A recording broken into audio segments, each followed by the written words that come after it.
Welcome to Recovering Evangelicals, a podcast for people who were once very comfortable in their Christian faith until the 21st century intruded and made it very hard to keep on believing. I'm your host, Luke Jansen. And I'm Scott Dyer. Last week I said we were going to do a couple episodes focusing on how a certain evangelical theory, a theological tenet, if you prefer that wording, what effect that has had on not just evangelicals or even Christians in general, but on the world. Let me give you a few examples to show you what I mean by that. Everyone's eyes are on the Middle East right now, and I'm sure everyone has heard about Ted Cruz, the U.S. Senator of Kansas, in a 2-hour-long interview with Tucker Carlson a few weeks back. Televised to millions, Ted responding to Tucker's question about America's military involvement with Iran, and Ted said, "Where does my support for Israel come from? Number one, because biblically we are commanded to support Israel."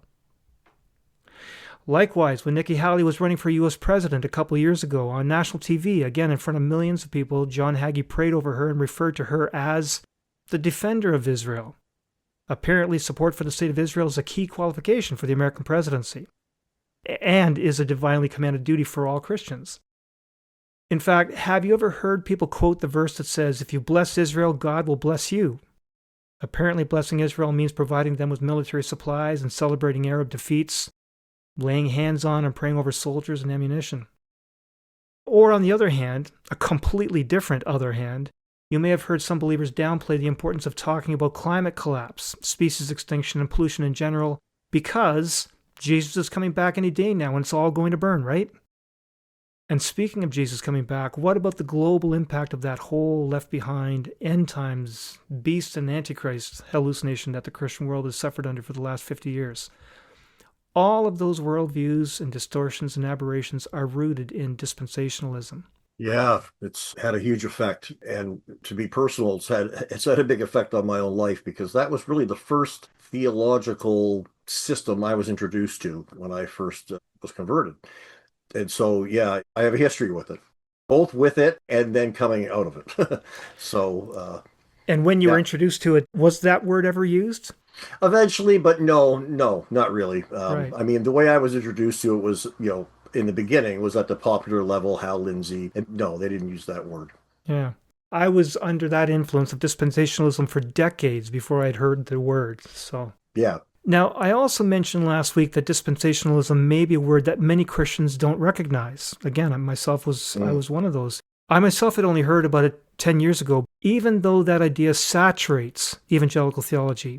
So for that reason, because this idea is flying so low under the radar, before we explore how evangelical dispensationalism is influencing the world, which we will do next week, we need to first understand what this monster is. You're not pulling any punches, Luke. Tell us how you really feel about this system. Well, just making it salient. Yeah. Great. So we're going to bring in an excellent guest. Good. Eric Scott English did his undergrad at Grand Rapids Theological Seminary, focusing on historical theology and biblical studies, and then went on to do graduate work in philosophy at Trinity Evangelical Divinity School. He's a blogger and a podcast host at Unenlightenment, which can be found at patheos.com, and a budding author. We'll talk in a few minutes about his first 2 books. But first, let's bring him into the conversation. Eric, welcome to our podcast. Well, hi. Thanks for having me. I appreciate it. You're coming from Michigan. I am. Are you having a heat wave like the rest of the country? Oh, yeah. My grass is all burned. Eric, in doing my background check on you, I found out not only that you're a scholar, a philosopher, but one page on the web describes you as a rogue philosopher, and another web page has you listed as philosopher and ninja. Tell us about this.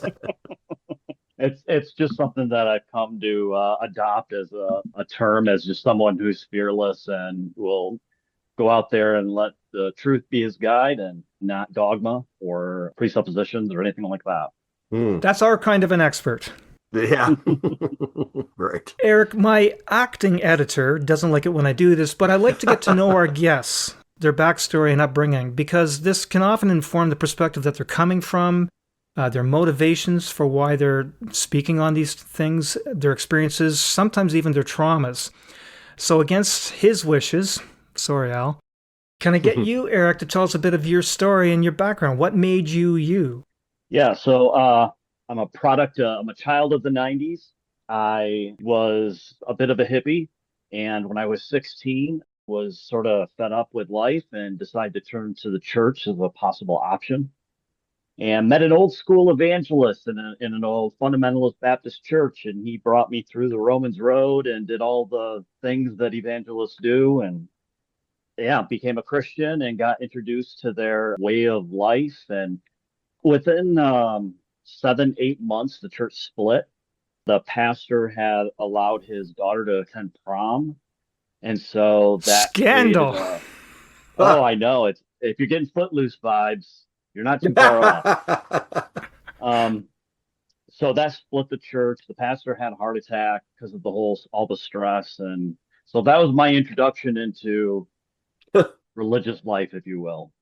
And then from there, I went to college, a Christian university in Grand Rapids, Michigan, and then just as you said, went to 2 different graduate schools. So, and then here I am. So you had this, I'm not sure what to call it, a religious encounter when you're 16 as a teenager, and then going into university, you decided then to apply that. You started to do biblical studies. Why that? Why did you take that path?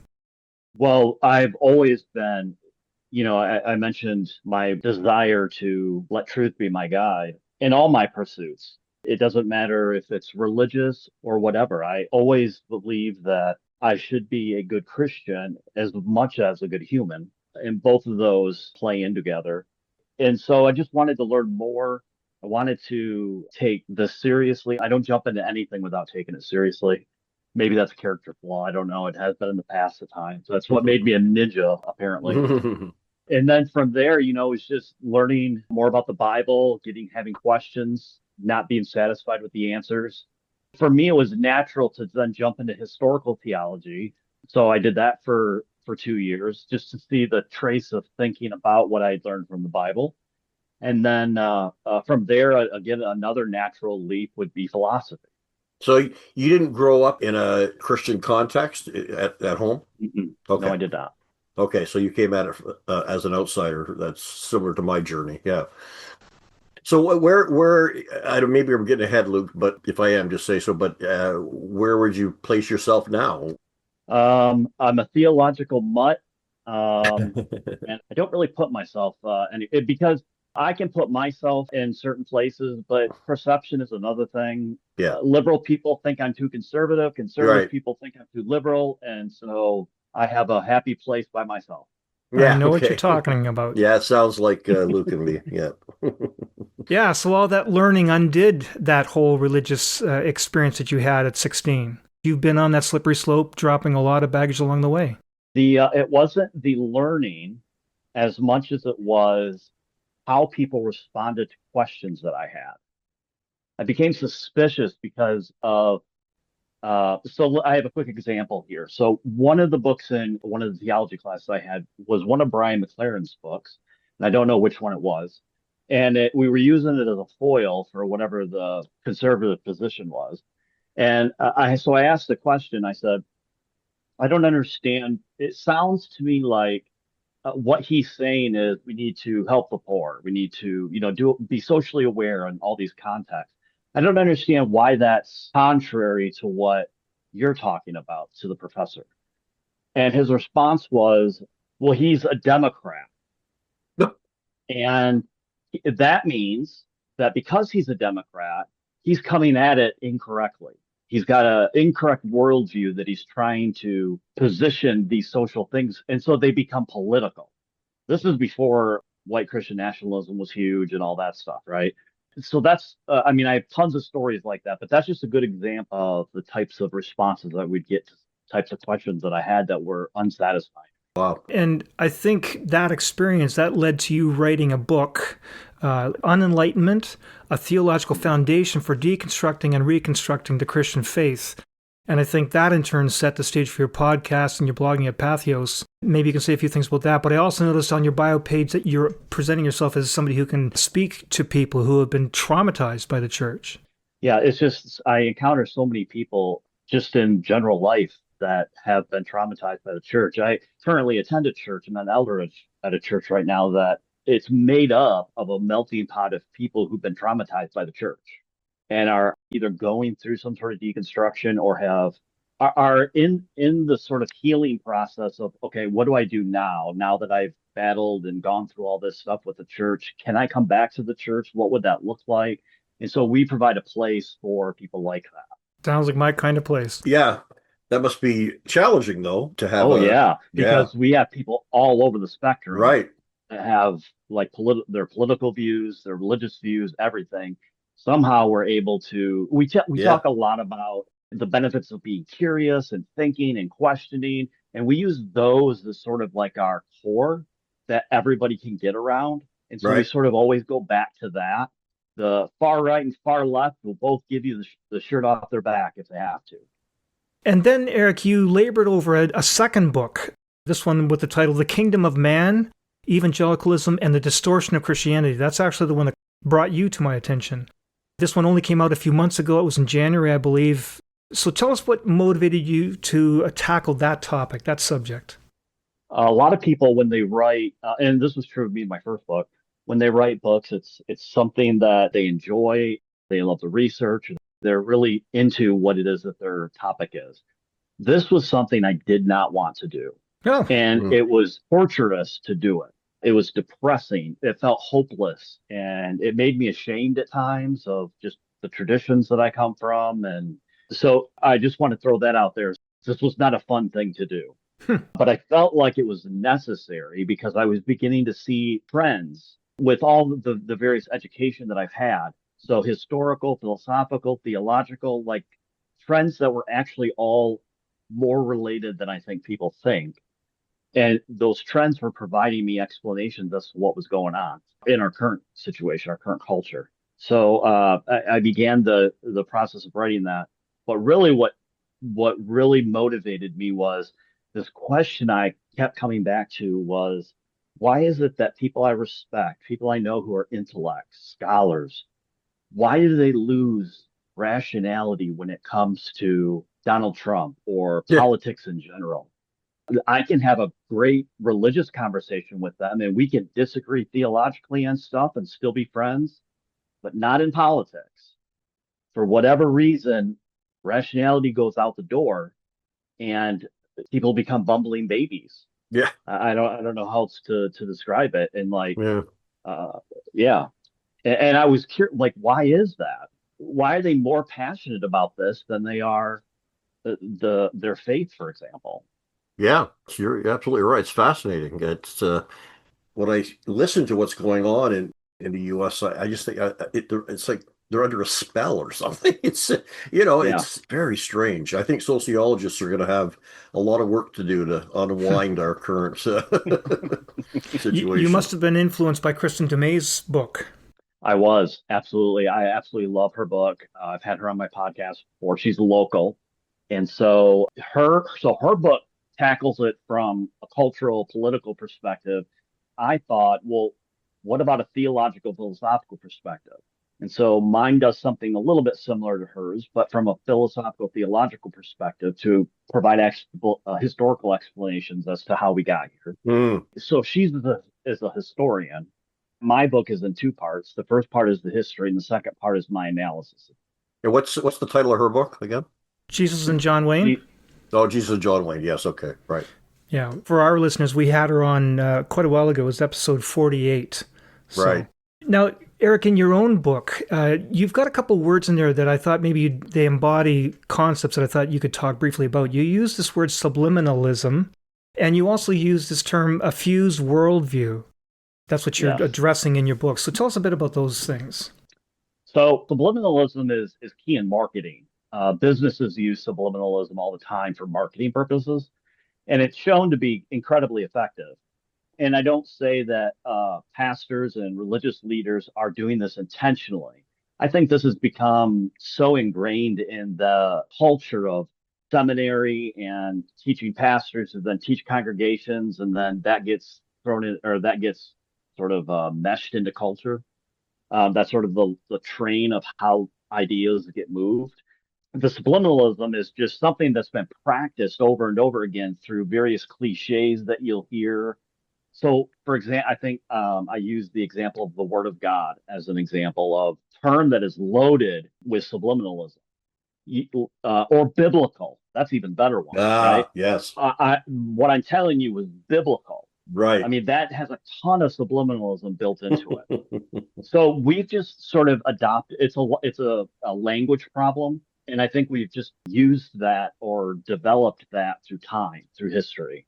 Right. You just suddenly rang a bell for me there. I remember a lot of discussion about the whole idea of having a biblical marriage and people saying we Right. need to have a biblical marriage. But if you actually look at how marriage is described in the Bible, it does not fit into our society in any way. You don't want a biblical marriage. Yeah, get ready to Well, marry off your 13-year-old daughter. yeah, right. It's such a loaded term, and with just a little bit of empirical research, like take the biblical marriage thing. The idea there is that it lends authority, right? Like you want a Right. biblical Yep. marriage, which means that, right? But then you go to the Christian bookstore, and there's 30 books on biblical marriage, and they're all different, right? So, right? So it's a way of people thinking that there's authority that there really isn't, in reality as it plays out. I think the inerrancy thing is similar to that Yep. too. It's the Family same. values. Yeah, family values. There's another good one. Yeah, yeah.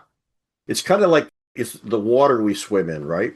The old adage that a fish will never discover water is that's kind of what you mean by the subliminal thing. Sure. Yep. That's a good Yeah. way to think of that.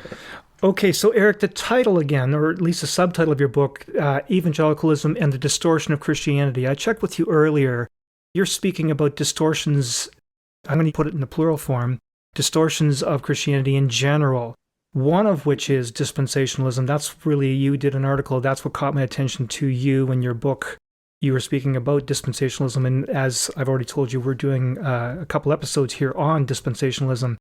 So let's talk about this word, dispensationalism. I've mentioned to our listeners last week, before I brought you on, Eric, that dispensationalism saturates evangelical theology, but most Christians, most evangelicals have never heard the word before, or at least would not be able to give a few sentences to describe what it's all about. So I'm now going to hand the microphone over to the two of you because Scott has talked a lot about dispensationalism as well, and he's more well-read on this topic than I am. I'm going to let the two of you give us a crash course on dispensationalism, the definitions, the history of it, the theological distinctives. Take it away. Well, this is a little loaded here. Where to start? I guess John Nelson Darby would be a good place, although he's not the inventor necessarily of. He's the refiner of dispensationalism. Probably the reason that most people don't, if you were to ask them what dispensationalism is, that's just a loaded theological term that's pastors and teachers and stuff use. But if you were to lay out some of the core beliefs of dispensationalism, I think a lot of people would be like, oh yeah, I believe those things. So we're having really, when we're talking about dispensationalism, we are having more of an intellectual conversation, but that's not to say that it doesn't have practical implications. So before we get into the deep weeds, let's just talk briefly about who this John Darby was. I understand he's got quite the story. He's got a few stories. And part of the thing is we're dealing a little bit with stories that may or may not be true, like legend or things that have just popped up throughout history. So some things are people debate as to whether or not things in his life really happened this way. But some of the core things would be he was, to his credit, a thinker. He was somebody who wanted to know the truth of the Bible. And so, as a minister over in England, led these revivals.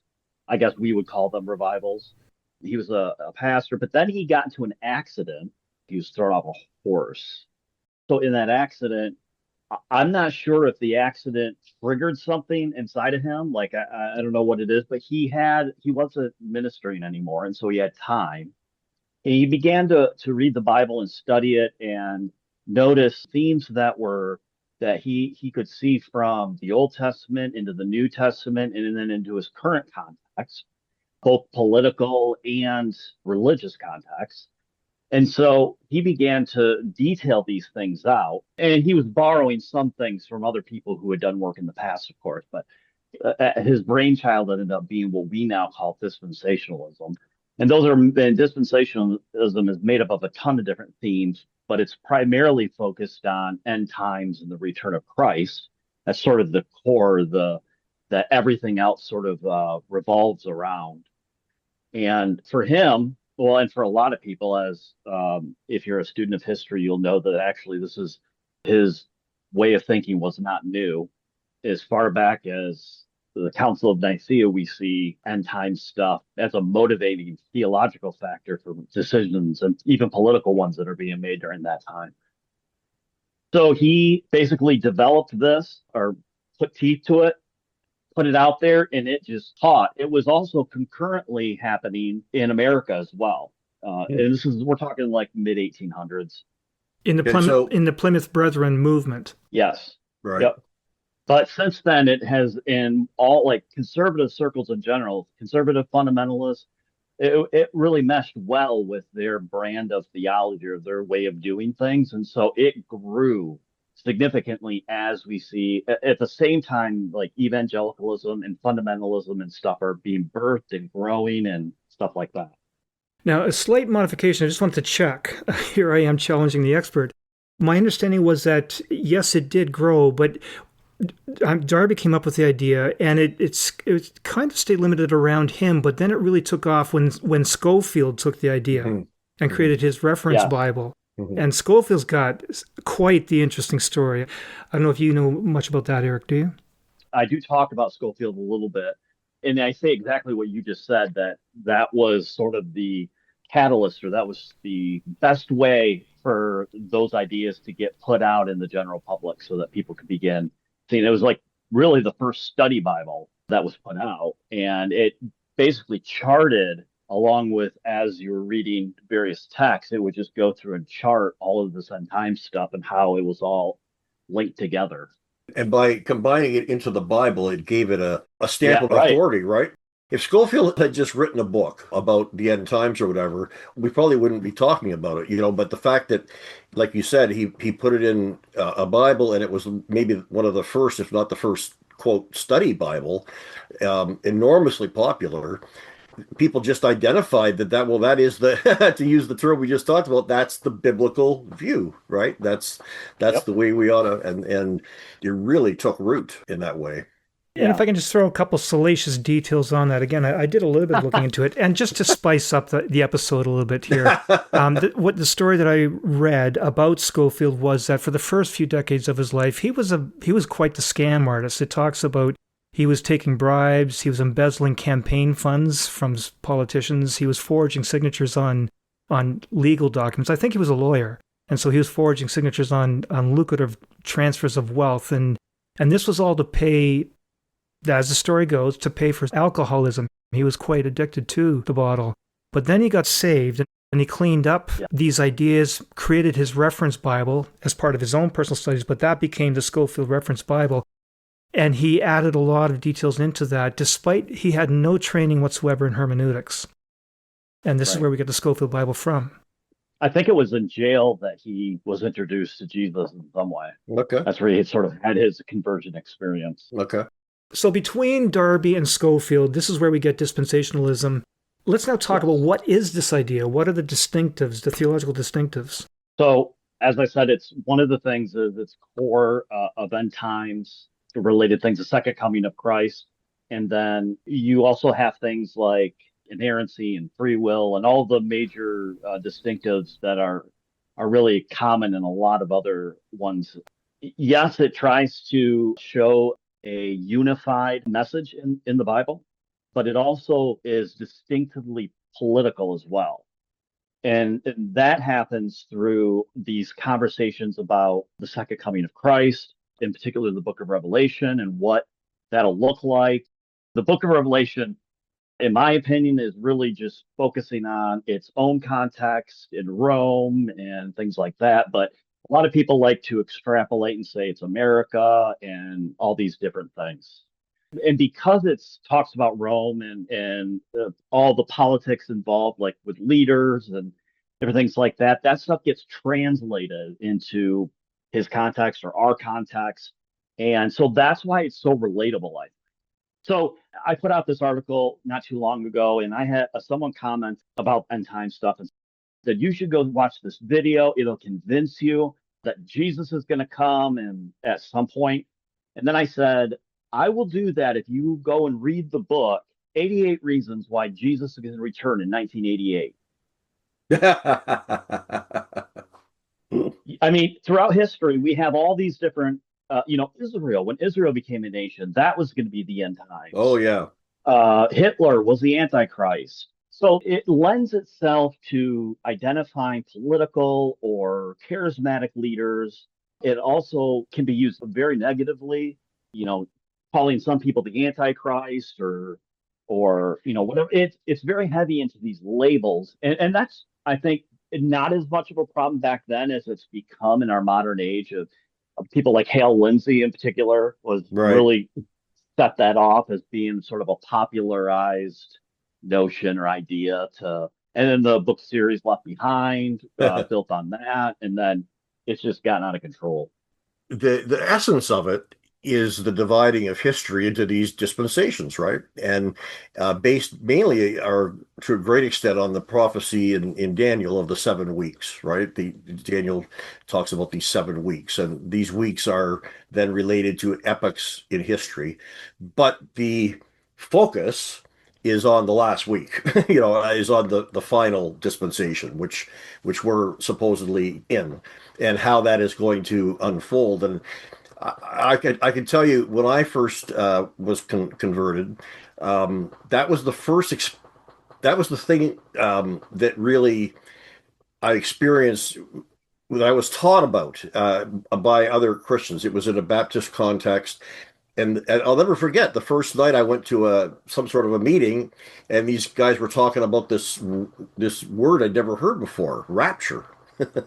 I'd never heard, and I thought, wow, what's a rapture, And I thought they were very sophisticated because very intellectual, and that set me off. Hal Lindsey was next, and to a kid, it was very enticing, right? Because it seemed to explain everything, and everything that was going on in the world, and it was all packaged up so well, and like you Logically, it's said. presented very logically. Oh, yeah. It appeals to the systematic mind, and it definitely appealed to me in that respect.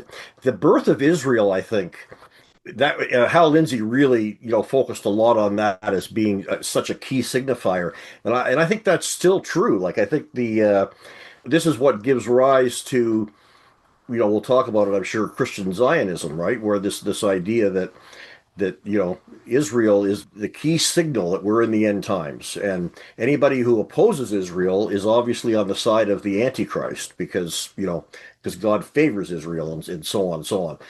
And that gave a whole new modern twist to dispensationalism that it didn't have in the 1800s and the early 1900s. But when Israel, because that was seen as like a just so miraculous, right? Like, how could these people who had just been almost completely obliterated, right? And I mean, and Jewish people themselves see it that way, and that's very understandable, right? That out of the ashes of the Holocaust, Israel is born. Yeah, and scattered all over the place too. Yeah, yeah, right. The whole diaspora, they're all coming back. Yeah. Wow, the biblical, it's happening, right? And so, yeah, I think those are big factors in the incredible popularity. Both of you referred quite a bit to the end times, the left behind idea, which is one of the dispensations, that's basically the last chapter in the book, as it were. And dispensationalists would say we are in that chapter right now. This is the end times. But there are the other dispensations, the periods. And there's one concept that I think we really need to unpack because it's important to why we're doing these two episodes. This idea that there were periods when God was working through Israel, and then God then said, I'm now going to work through the Gentile nations. Can we unpack that? Because that's what really is behind the whole Christian nationalism and to some extent Christian Zionism and a few other things as well.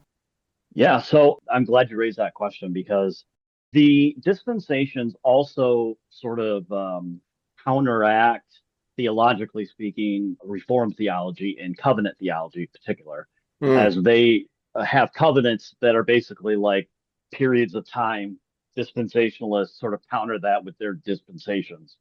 And so what ends up happening is you end up with this question. Well, did God change his mind from working with Israel? Did he just say, okay, I've had enough with you guys. Now I'm going to work with the Gentiles? Or is there something else going on here? The thing with dispensationalism is because it creates such sharp distinctions, basically carving up history like this, they're able to make these jumps. Like they can say, well, God was working this way. Now he's working this way. And I think that would be a fair presentation of dispensationalism. That they would argue that God is not changing his mind as much as he's working differently depending on which dispensational period you're in. But that also allows them to say, be okay with the sharp break between how God used to work and how God does work. And in their minds, the church is the nucleus. So everything sort of gets sucked into the church eventually. The Jews have to become Christians or will become part of the church in some way. That makes the church central. Whereas in opposition to that, is the promises of Israel still the promises of Israel today? Or did those change? And now the new covenant with Jesus has changed all those things from the past. First of all, that's the misunderstanding of like how covenants work, but covenants don't change previous covenants, they build upon. So the idea that there is any sort of distinction or separation or whatever really creates this ecclesiastically centric position that like a vacuum cleaner almost, like everything gets sucked into that, or a black hole maybe. Everything gets sucked into that and it builds, right? And that's what God is going to use. That's a mechanism that he's going to use. And as history progresses, all these different things continue to go in there, like Christianity becoming legal in Rome and all these things. And finally, when you get to where Darby is and where we are, this thing is massive and it's got all this history and all this context, but it's still all about the church. And the question then raised to dispensationalists would be, why can't God redeem both as promised? Why does there have to be a difference?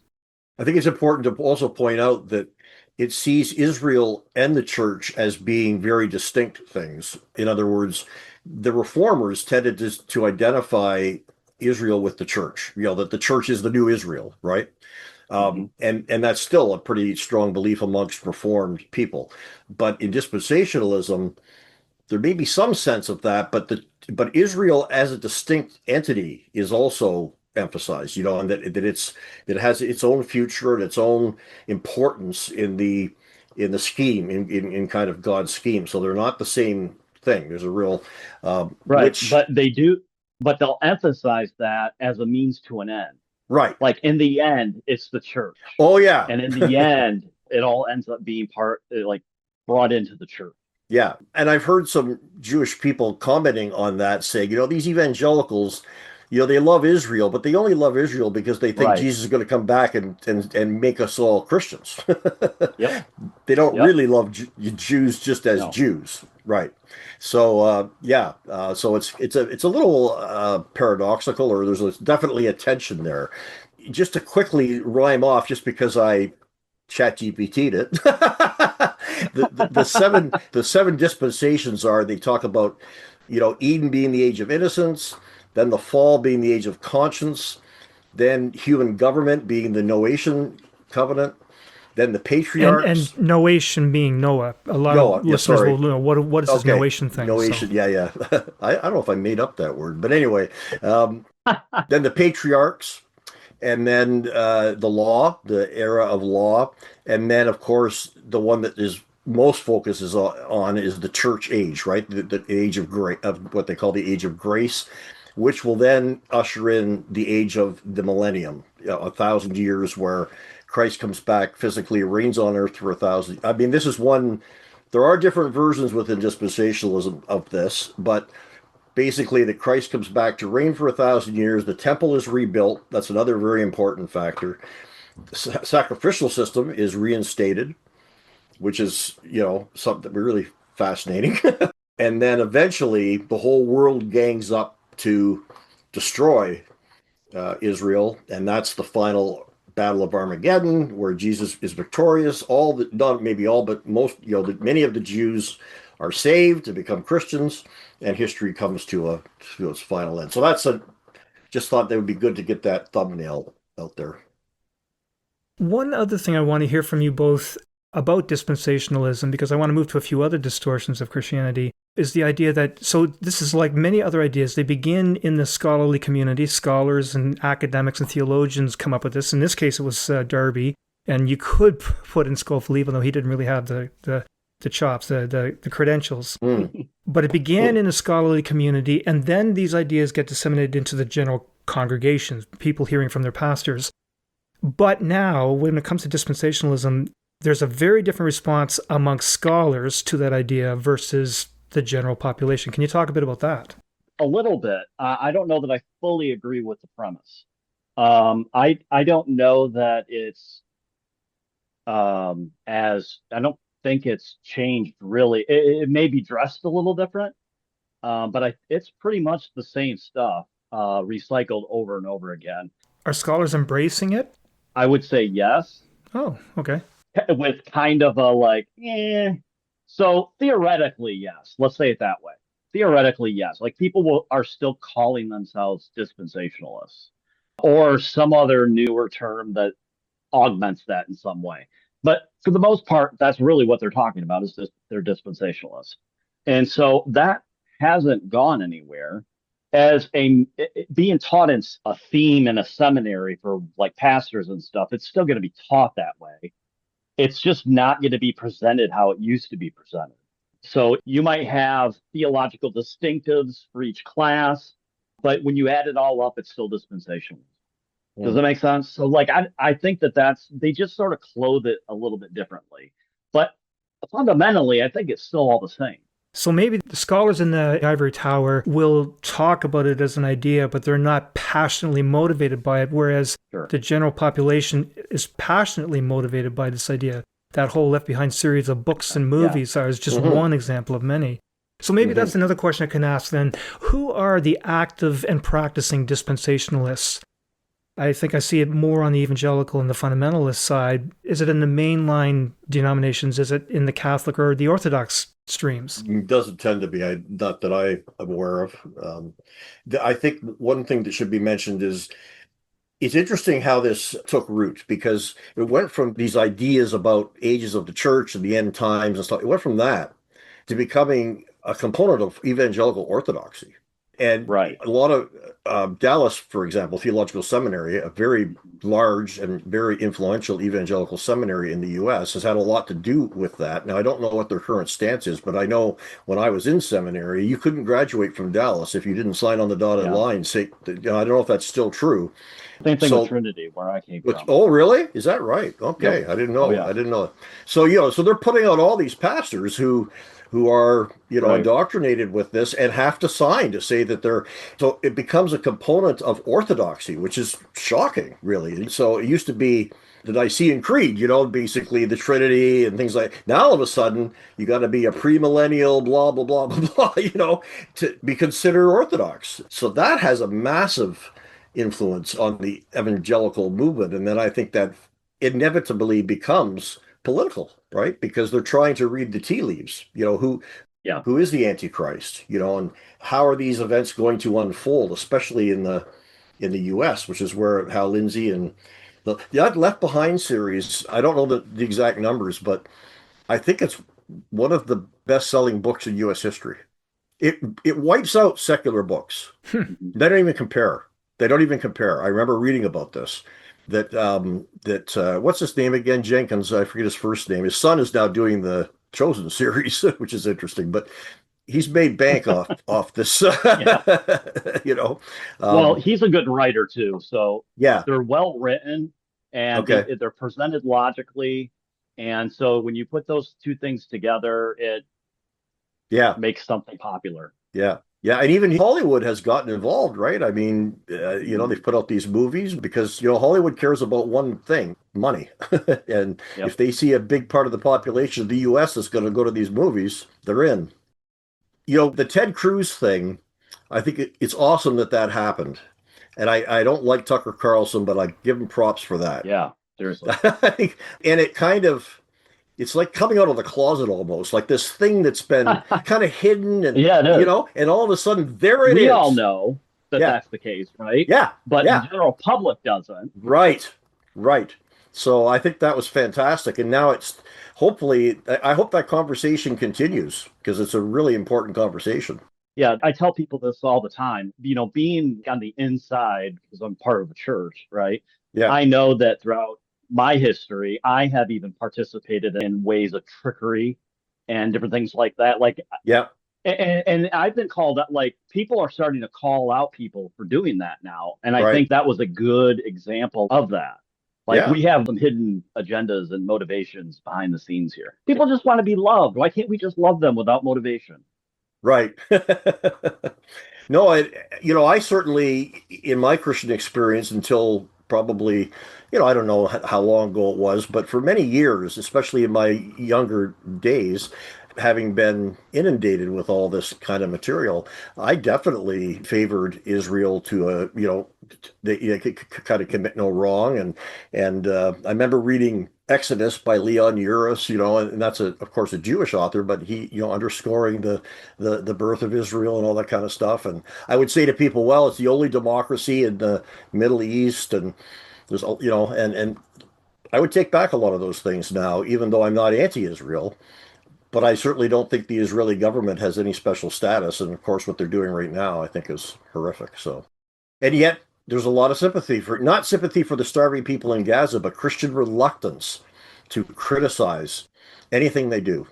And If I could pull us away yeah, from the current context and the American yeah. context, Sorry, what I yeah, want to yeah. do here is just see that this is not the first time this has happened. Like, certainly right now, Christian nationalism is in the news and people attach the adjective American to all of that. But I seem to remember through history, there have been other countries who have seen themselves as God's specially chosen Gentile nation. Britain comes to Mm. mind in the 19th century, but I think there's others. So maybe we can talk about that idea that just keeps popping up. So, something that I've been really focused on recently is Rome and the era of Constantine. Yeah. Um, that is just so remarkable how similar those days are, that period of time and our current period of time, even though they're separated by there's such a wide historical gap there. But you have a persecuted church who then get rescued by Constantine, who they are now thinking at this point, he's going to be the one who leads us into the kingdom of God, right? Yeah. And so you have this very similar idea that Rome is the new kingdom, just as when people began coming over to America and even till now, that we're the set apart nation that's going to be influential in some way and trying to create the kingdom here. But really, it's just the kingdom of man. That's a plug. Um, yeah. And so, but what ends up happening, and this happened in Rome, was Constantine began influencing doctrine because he wasn't actually a Christian. Hmm. He wanted peace. And he thought the best way to do that was to extinguish the fire that was between the pagans and the church. If he could do that, he could establish peace. And so he stopped the persecution against Christians or against the church.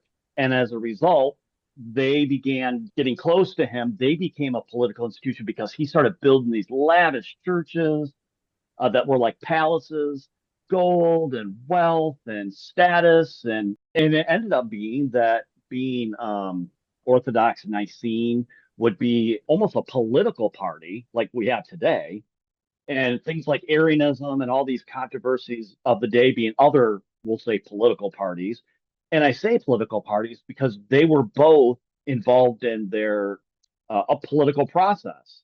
And we see the change after Constantine died to where the church gets more power than the state has. So they're there baptizing leaders. They're there saying, we approve this leader, and the churches. So there's this sort of like switch that takes place. They grow so enormous, they grow even more powerful than the state. But what's important is what we call orthodoxy was largely developed politically because of this relationship between the state and the church. Yeah. I really resonate with what you're saying there. And when my son went on his honeymoon to Italy, and when he went, I said, I want you to go to the Maluvian Bridge. And he said, What? I said, I want you to go to the Maluvian Bridge for me, and I'd take a picture. Why? We're going to the Colosseum. I said, go to the Maluvian Bridge. It's probably the most important site of Western history. And of course, that's where Augustine sees the cross in the air by this sign conquer. Constantine. And that is a massive game changer for Western history, like you're saying. And he went, by the way, he took a picture. There's nobody there. But the bridge is still there. If I ever go, I'm definitely going to go there. But it's just fascinating to me that it's kind of, it's not even seen as anything now. But this is a really critical juncture in the whole history of the West and really of the world. So, yeah, I think there's a definite connection between dispensationalism is a particular flavor of millenarianism, right? That has really taken hold in especially U.S. Culture. But it's by far not the first. And in fact, millenarianism, I think, shoots right through even political systems and even atheist systems like Marxism, for example. Marxism is very millenarian, right? It's the idea that there's going to be a perfect communist state at some point, and we're going to have a wonderful... That whole concept of history moving towards some sort of heavenly state really grows in the soil of Christianity. You go to Hegel and all the... Anyway, it's deeply rooted, I guess, is my point. True. Yeah, okay. True. All right. No, I don't have much to add. He's right on. Okay. But now, just to emphasize again, and so we've been talking about this happening in Rome, and we've been talking about this happening in America today. It has happened in other countries. I thought Britain, again, 19th century, the British Empire, they saw themselves as the new Israel. Mm-hmm. So maybe we can talk about that. I've also heard terms that are related to these ideas. Dominionism. Scott, you said there's a distinction between dispensationalism and dominionism. I've heard of the kingdom identity movement. Again, the idea that we are the new Israel. And manifest destiny, the whole idea that God's destined that we are going to sail into every continent and just claim it against the indigenous. The city set on a hill, right? That's embedded in the U.S. So let's talk about that, about other countries than America or Rome, and about these other movements, dominionism and manifest destiny, etc. Go ahead, Eric. Yeah. You could argue the Reformation was also a time where we saw things like that, both German and Swedish. You have laws that get created, both religious and secular, into one. You have church leaders killing in the name of law and religion. Right? They're doing the things they reformed against, and they may not come out and say that that's what they're doing, that they're trying to establish the king, but that's essentially the same thing. Right. When I first studied Luther, I was quite surprised by how, because I had thought, just because of the mythology around Luther, he's this great reformer, he broke with the Catholic Church, and he was a Protestant, and blah, blah, blah. Well, he tried to reform the Catholic Church. He broke with it on some issues. But he did not break with it on many other issues, and he still believed, he still very, like you said, he still very much believed in the church playing a key role in the ordering of society, right? And even to the point where his whole doctrine of the two kingdoms, right? And they don't kind of mix. You have the kingdom of the world that has to be taken care of, and the kingdom of God, which is kind of a separate thing, It's really the radical reformers who come after Luther that really start to take it. And he doesn't like it, right? I mean, at one point, people can check me on this, but I'm pretty confident there's even a quote from him, to slaughter them like pigs or something like that. They were more cruel to the Anabaptists and the radical reformers than they were to the Catholics. Yeah, they sure were. So anyway, just kind of an interesting thing. So I agree, like all through its history, Christianity has had to grapple with this and I think been tempted, like Jesus was maybe in the desert, right? Here's all the kingdoms of the world, right?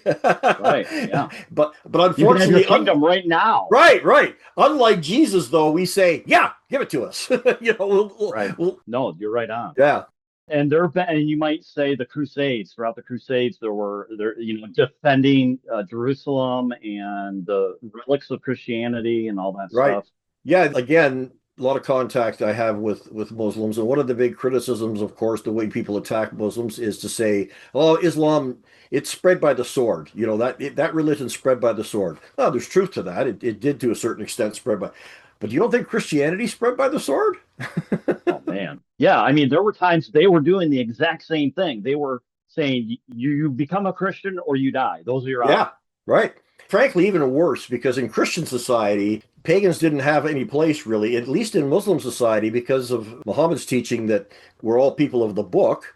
Christians were actually afforded a lot of rights in Muslim societies. Churches were Yeah, allowed. especially in the East. In the East, they could live together. Like both Yeah, religions were able to live together yeah, in yeah. harmony.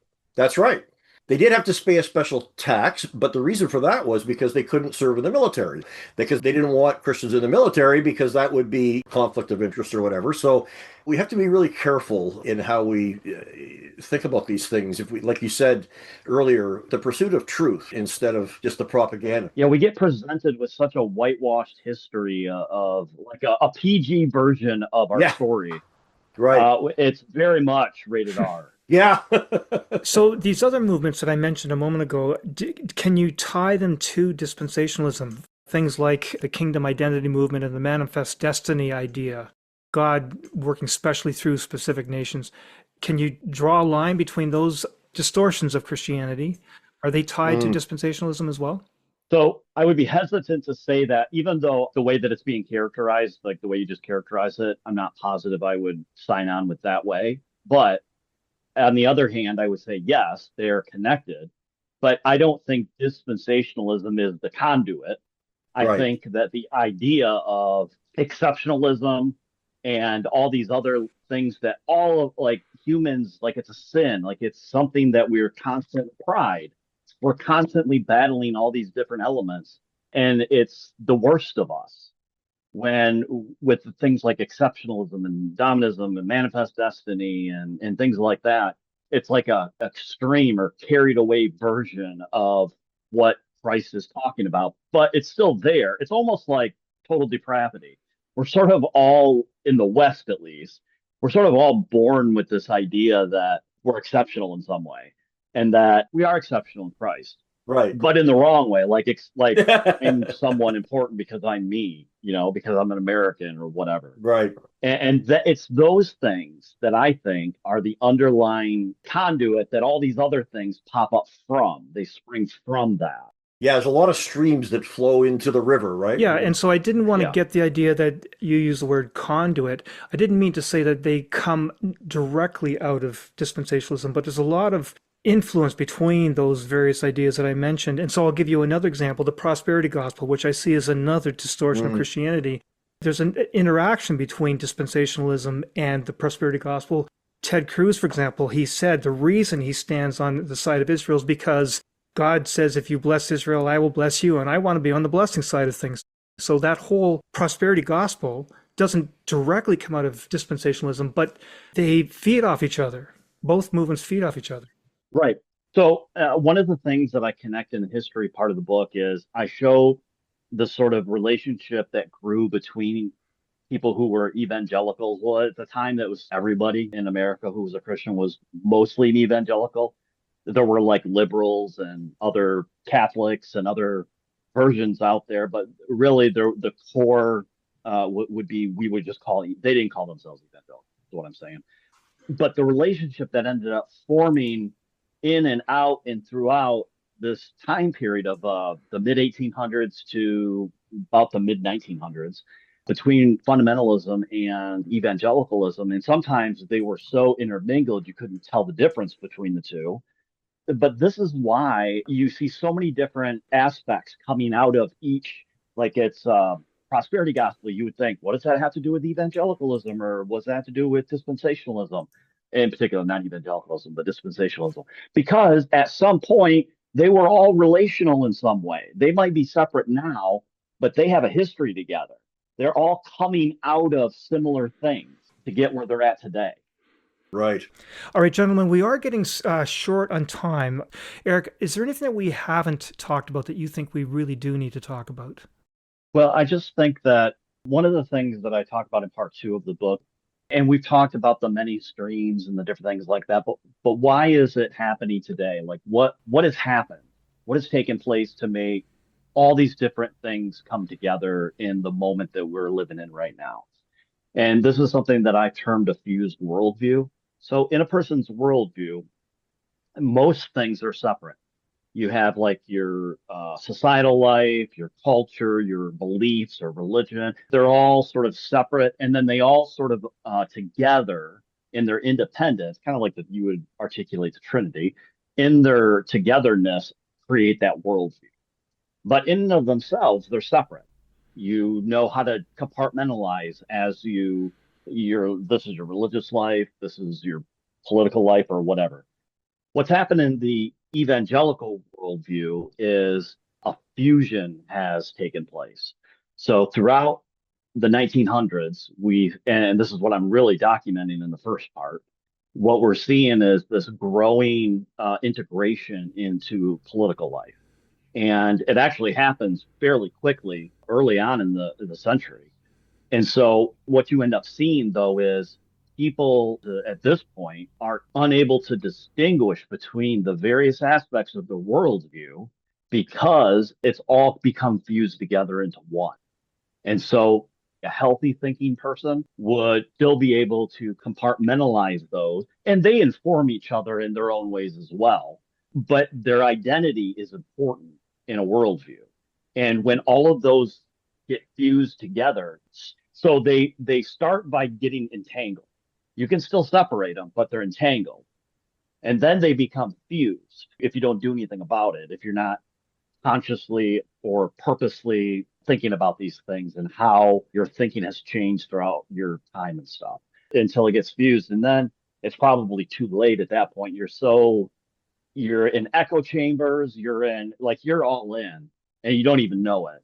You're just not able to make those important distinctions anymore. And I think that's really what we're seeing. Yeah, I think that's a really good point because it's true. Like it used to be in churches, for example, politics and faith were pretty separate issues. Now, much more so, especially in our country, in Canada, and still, I think, to a great extent, although in evangelical churches, not so much anymore. But in the U.S., those things are, it seems, correct me if I'm wrong, but those things are very fused now. You have to be, Yeah. yeah, you have, like that professor said to you, well, he's a Democrat. Like, wow, Yeah. what a statement to make about, that just demonstrates What what does you're that have to saying. do with anything? That's the first thing Exactly. I thought. What does that have to do with Right. anything? Right. But that's demonstrative of exactly what you're saying, that there's a fusion there. Yeah. So, gentlemen, if you will, please indulge me. I had an idea yesterday that I wanted to spring on you. I've given you a little bit of a background already before we connected, so it's not a total surprise. And I'll just emphasize that to the listeners. Neither Eric nor Scott have had a lot of time to prepare for this, but I think this is just an idea that I want to see if the three of us can dice up a nice salad with a bunch of ideas that I want to put on the table. So An idea salad.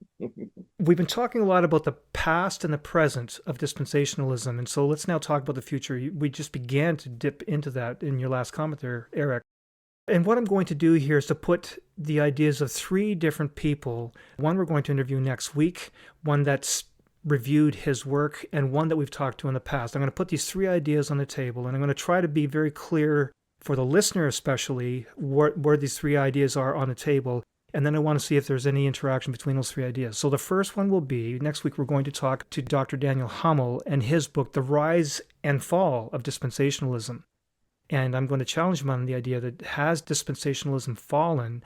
I wonder if where he's going to go with this idea is that it fell in the scholarly community, but it's certainly alive and present at the congregational level. So the people sitting in the pew are certainly bought into it. They're teaching Sunday school to people like Ted Cruz, we found out from Ted. They're praying over presidential candidates like Nikki Haley, sending money and bombs to Israel, the Zionists. And they're driving the demand for the apocalyptic movies of the Left Behind variety. So clearly this idea, this dispensationalism, it's certainly alive and well in the non-scholarly evangelical community, in their zeitgeist. So that's the first idea. It's still present in the church, broadly speaking, and Eric, you were saying it might still be as well in the scholarly community. Now a second idea, Bonnie Christian, the editorial director of Ideas and Books at Christianity Today, she was reviewing Hummel's book. She put out the thought that there's this rabid apocalypticism that we got from dispensationalism that's now metastasized into the DNA of Western society. We know, you read the news headlines, people, non-believers, they're all crazy about global pandemics, about zombie apocalypses, alien invasions, and World War III. So that apocalypticism is alive and well in Western society. That's her idea. And so I'm using the analogy here of this dispensationalism being like a virus, and it's now become a more virulent form. She's suggesting this might be a bigger problem than the theological version of the apocalypticism. So that's the second idea. And then the third idea, Scott and I, we talked half a year ago to this Harvard-trained sociologist, Christian Smith, about his book, Why Religion Went Obsolete. That was episode 182. And one of the things he talked about was traditional Christianity being replaced by a complex mixture of world religions and New Age beliefs, witchcraft and spiritualism and alternative dimensions of reality. And he also referred to a lot of apocalypticism as well. And he called that cultural reenchantment. So again, I'm seeing now a new mutant version of this dispensationalist virus. So number one was Daniel Hummel's book saying that dispensationalism may have fallen, but I'm suggesting it's still quite alive and well in the evangelical community. Bonnie Kirsten talking about it has now spread into the Western society, the zeitgeist, and this apocalypticism. All the Hollywood movies are talking about the world coming to an end. And then Christian Smith's idea that the apocalypticism is part of this, but he's talking about a whole new spiritualism. Traditional faith, at least in America, has gone obsolete and is being replaced by this new, broader, diffuse spirituality. So let's do some comparing and contrasting between those three. Are these three thinkers describing the latest distortions of Christianity? Are these the ideas, the fruit of dispensationalism coming into full bloom? Well, I can't disagree enough with that third person's analysis. I haven't read or heard the podcast, but yeah, I don't think that religion is obsolete in any sense. And to be clear, I do think there are many, many churches in this country that are doing very, very good things. Sure. The problem is we only see the bad stuff that certain churches are doing. And can I clarify, his point is traditional religion in America has gone obsolete, and it's now taking on other forms. And you're referring to one form, a more social gospel. But there's also this idea that it's become a very diffuse, new agey, witchcrafty, Well, yeah, he has a very particular definition of obsolete. It is probably not the most obvious one. So I would refer people to either listen to the podcast or look at because it's a shocking statement, but with the nuances, you probably would end up agreeing with him when you understand what he means by the term. But all the pollsters and so on seem to be indicating, like Pew Research and so on, that North America is becoming more secular. Like church attendance is, I think, at all-time lows, and those statistics have to be read carefully. But yeah, and church attendance is a different thing than belief in God. No, right? Absolutely, yeah. And that's his point. That's the point, of the point, right? There's fewer people going to the mainline traditional churches, right. So it's in decline in that way. But I would not necessarily say that means it's going secular. He's saying that there's this new spiritualism. People say, I'm not religious, but I'm spiritual. Right. And they're bringing in ideas. They talk about crystals. They talk about the universe manifesting things. They talk about, they'll get tarot readings. And so there's a whole new spirituality that's replacing it. Well, it's interesting to me in media, just in general, sitcoms, things like that. The new thing to say is the universe has become the placeholder for what people used to say God, right? So they say, I think the universe wants me to do this. Exactly. Or I think the universe is telling me this. It's a more innocuous way of saying the same thing in a lot of ways, but yeah.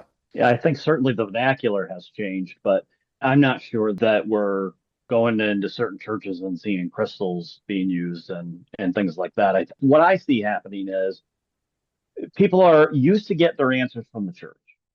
And everybody has questions about life, death, the afterlife, like things like this. And it's natural to go to your religious, spiritual leaders to get answers to some of those questions, right? What they're beginning to distrust their religious leaders. So they begin looking outward to help supplement that. in other areas like near-death experiences or some of these other things that you've talked about. I don't think I see it as a turn towards that as a belief system as much as I do a showing the need that still exists out there for church leaders to get their stuff together and start doing right by their people and being there for them so they don't have to go all these other places because they just don't trust you anymore. I think we shouldn't underestimate also the rise of social media and just the internet in general, because it used to be that your way of hearing things, your way of hearing teaching and stuff like that was typically to go to your church and hear it, right? And hear what your trained leader had to say and their opinions and so on. That's just not the case anymore. You can now tune into all the greatest scholars and speakers in the and world the worst that are ones. at your fingertips. And the worst ones. Yeah, it's a blessing and a curse, right? And AI, right? Yeah, and then AI. So I think those are big game changers. Yeah. Okay. Yeah. Okay, gentlemen, I think we need to draw a line under this. Eric, is there any new directions for you? You've already got the 2 books. New directions, new plans? Nope. Just working on promoting Kingdom Van, getting out there, trying to help people and make people aware of what's going on. And to our listeners, we will have a link to that in our show notes. With that, Eric, I'm going to say thanks. Thanks for coming. It was great to get your perspective, your historical and philosophical perspective on this dispensationalism. And I think next week we're going to pick up on that last question I popped on the 3 of us. I'm going to pick that up with Daniel again next week. But Eric, thanks for sharing, giving us your time. Yeah, thank you. Great meeting you. All right, thank you. Okay, thanks, Eric. Yeah. All right, thank you. Talk to you later. Bye now. Bye-bye. You've been listening to Recovering Evangelicals with your hosts, Luke Jansen and Scott Dyer. Send your comments and suggestions for new episodes to lukejjansen@gmail.com. Join our private discussion group on Facebook by searching for the Recovering Evangelicals podcast group. Look for the logo that you always see at your favorite podcast catcher and ask to be let in. Subscribe to lukejjansen.wordpress.com if you want to get advanced releases and group posts, or browse through our archive for a full listing of all our previous episodes. And please help the podcast by sharing with a friend and leaving a review at your favorite podcast catcher.